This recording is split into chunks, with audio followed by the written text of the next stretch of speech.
So what worldview is the most threatening to Christian worldview today? Well, I think the answer to that question is simply whichever one that is contrary to Christianity that's the most popular or has the most momentum today. That has been different throughout history. There have been naturalism.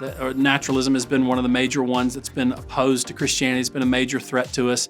Secularism and other things like that. I think the one today that is the most pressing for us, or the one that we have to think most carefully about and respond most vigorously to, is the progressive movement with the LGBTQ community and the sexual revolution that's happening, where we literally are redefining what it means to be a person, what it means to be a male, what it means to be a female, and then all of the pressures from the culture that come to us from that. Here's one byproduct of this movement and the moment that we're in right now. So my career has been in philosophy, studying apologetics, and I've been in it for 24 years. And when I started some 22, 23 years ago, specifically studying apologetics, the kinds of attacks on Christianity that you would get were criticisms or attacks about the rationality of Christianity. So for example, the atheist or the skeptic might look at you and say, well, you're irrational if you believe Christianity is true.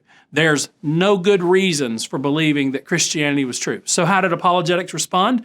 We responded by putting together arguments for God's existence, lots and lots and lots of arguments for God's existence, because the accusation was we Christians are irrational for believing what we believe. Today, critics and skeptics still make that accusation, but they make an additional accusation that I think is far more problematic. And the accusation now is this: you are morally bad if you believe those things. So it's not just that you're irrational to believe Jesus Christ and that He's the Messiah. You're a bad person if you believe those types of things. Why? Well, because if you believe those things, you're going to tell other people that they shouldn't live a lifestyle of their own choosing, or of their own desires, or what they find for themselves to be most natural for them. And so you are telling other people they cannot have what they most want or what they feel like they most need. You're a bad person. That's a much more perplexing criticism that we have to answer today. So as such, apologetics has morphed and blended in now with ethics in a very real way. So the questions we have to deal with now in apologetics are not just these rationality type of questions, but all sorts of other moral questions or ethically related questions that we have to give a response to.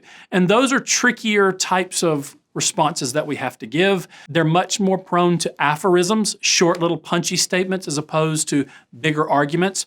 Generally speaking, people are persuaded not so much by what they think is rational, but by what they think is beautiful. So therefore, we could stand up and give arguments that are very rational, but if they don't think that what we're saying is good or right or beautiful, they're going to be very disinclined to believe those types of things. And so one of the tasks we have is to re-enchant the world with Christianity itself, to re-enchant the lost person's mind with the beauty of Jesus Christ. Pascal said that ultimately people will not believe or they won't listen to your argument unless they want to listen to your argument. And so he thought that the task for us was to show them why people would want Christianity to be true.